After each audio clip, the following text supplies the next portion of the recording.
안녕하세요. 닥쳐라 정치입니다.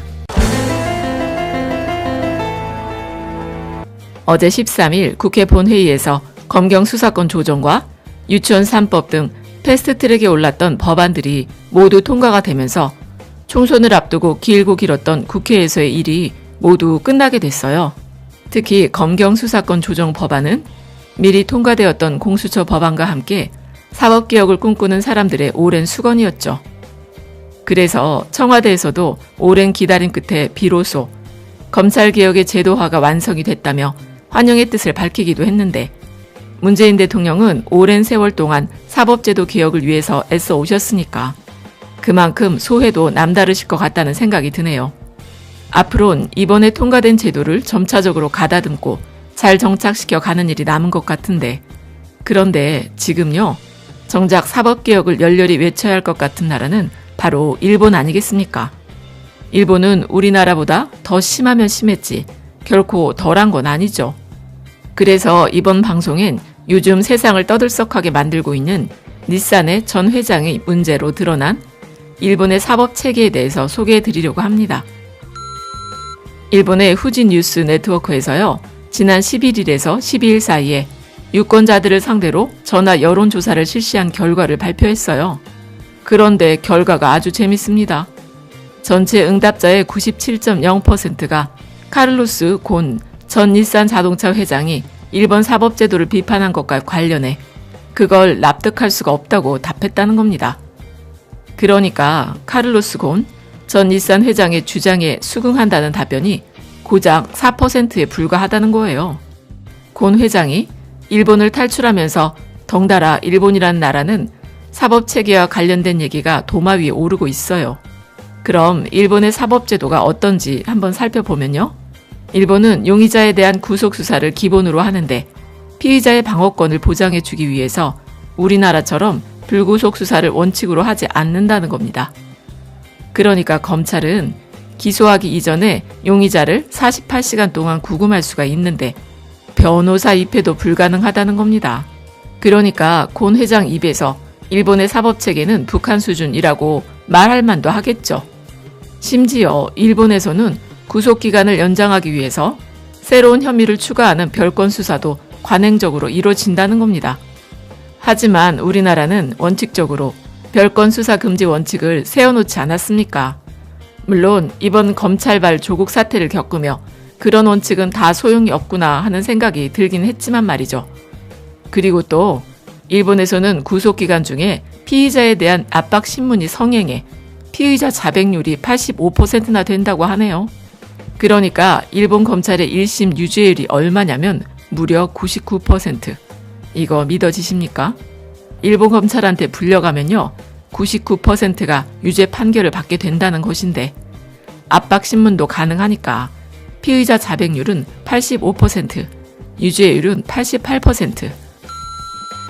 그리고 참고로 지금 해외 언론들이 카를로스 곤 회장의 문제에 대해서 제일 주목하고 있는 게 이 별건 수사 문제인데, 곤 회장이 인지 상태에서 벗어났다고 말한 이유도 이 일본 검찰의 별건 수사 관행 때문이라는 겁니다. 그러니까 일단 일본 검찰은 구속 수사를 원칙으로 하기 때문에 피의자를 체포하고서 최장 23일간 별도의 절차가 없이도 구속을 할 수가 있는데, 이 기간이 다 지나고 나면은 또 새로운 혐의로 신문을 해야 한다며 재구속이 가능하다고 하니까. 그리고 이런 경우엔 다시 최대 20일까지 구속기간을 연장할 수가 있어요. 더구나 더 기가 막힌 건 꼭 새로운 혐의가 없어도 똑같은 범죄 내용을 나눠서 추가 기소가 가능하다는 겁니다. 즉, 지금 우리나라에서는 검찰이 정경심 교수가 자녀에게 줄 표창장을 위조했다고 하면서 한 번 기소를 했는데 그게 앞뒤가 너무 안 맞으니까 두 번째 기소 땐 새로운 내용을 포함하면서 병합해달라고 요구하지 않았습니까? 일단 법원에서 받아들이지 않은 상태이긴 하지만, 그런데 일본에서는 이렇게 해도 된다는 겁니다. 그러니까 우리나라 검사들 그냥 일본으로 가면은 직업 만족도가 더 올라갈 수는 있겠죠. 힘들게 법정 안에서 판사들과 싸우지 않아도 되니까 얼마나 좋아요. 그리고 더 기가 막힌 게 뭐냐면 이 추가 기소로 인한 구속기간 연장이 무한정 가능하다는 거예요. 일본 검찰이 마음만 먹으면 기소하지 않은 상태로 피의자를 구치소에다가 한평생 가둬둘 수가 있다는 것이죠.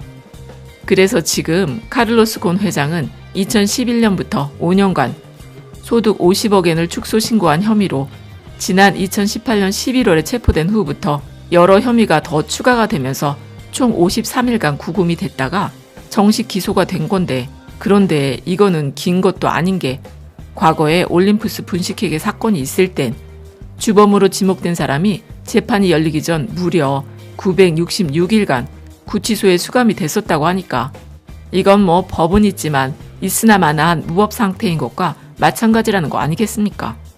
그리고 또 그 966일간 구치소에 가둬놓고는 가족을 만날 수 있도록 허락해준 시간은 딱 3시간밖에 안 됐다는 겁니다. 더구나 카를로스 곤 회장은 그 50억엔도 소득을 축소 신고했던 게 아니라 다른 곳에 지출한 내역을 증명할 수 있고요.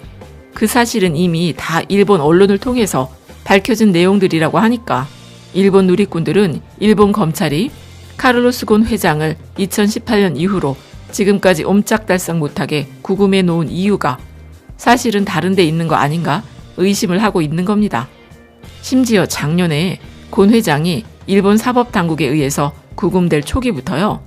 프랑스나 미국 언론들에선 어떻게 얘기를 했냐면 미국의 월스트리트 저널에서는 곤 전 회장이 일본 법정에서 오명을 씻을 수 있으면 좋겠지만 공정한 재판을 받을 수 있을진 의문이라고 하면서 곤 전 회장은 뚜렷한 범죄 혐의가 없는 상황에서도 몇 주에 걸쳐서 구속을 당하고 변호사 입회도 못한 채 조사를 받아야 했다고 지적을 했었죠. 그리고 프랑스 재정경제부 아네스 파니에 리나세 국무장관은 곤 전 회장이 프랑스로 온다면 우리 역시 그를 일본으로 돌려보내지 않겠다라고 하면서 곤 전 회장은 지인들의 접견도 제한되는 등 가택연금 조건이 열악했다고 지적을 하기도 했어요. 그러니까 이게 어떻게 된 건지 좀 이해를 하려면 프랑스 르노랑 일본의 닛산이 합병되던 상황을 좀 얘기를 해야 하는데, 닛산이 경영난을 겪을 때 르노에서는 인적, 물적 지원을 하면서 기업 구조 조정에 들어가게 됐어요. 그런데 그 후에 구조 조정에 성공을 해서는 닛산의 상태가 나아지게 되니까 일본에서는 갑자기 태도를 바꿔서 르노랑 이걸 나눠 먹기가 아까워져서 그런지 곤 회장을 괴롭히기 시작했다는 겁니다. 아니, 그도 그럴 게 르노는 닛산 주식을 43.4% 보유하면서 경영에도 참여할 수가 있는데 닛산은 프랑스 법령에 가로막혀서 르노 주식을 15%밖에는 확보하지를 못했거든요. 그러니까 닛산이 망할 것 같을 땐 급한 마음에 르노랑 손을 잡기는 했지만 이제 좀 정신 차릴 만한 상황이 되니까 자기네만 일방적으로 르노의 의향을 따라야 하는 게 싫어졌다는 겁니다. 그렇다고 또 프랑스 국내법을 무시하고서 르노의 주식을 더 확보할 방법도 없으니 닛산 안에서 르노의 영향력을 약화시켜 놓고서 지분 구조를 다시 조정하려는 것 같은 의심이 든다는 것이죠. 그래서 그런지 어제 1월 13일에 닛산이 르노와 결별 수순을 밟는 게 아니냐는 기사가 나오기도 했는데, 이 기사에 나온 일본 입장을 그대로 말씀드려보면요. 기술에 대한 자부심이 큰 닛산이 규모도 작고 기술력에서도 상대적으로 뒤지는 프랑스 르노에 휘둘리는 꼴은 더 이상 못 보겠다는 내부 반발이 결별을 이끄는 가장 큰 이유로 지목이 된다. 그러니까 이거는 물에 빠진 거 기껏 구해줬더니 보따리 내놓으라는 수준을 넘어서 뺨을 한 대 때리는 거 아닌가? 그럼 애당초 기술에 대한 자부심이나 지킬 것이지 왜 지들보다 규모도 작고 기술력도 없는 르노가 내미는 도움은 받았냐는 것이죠.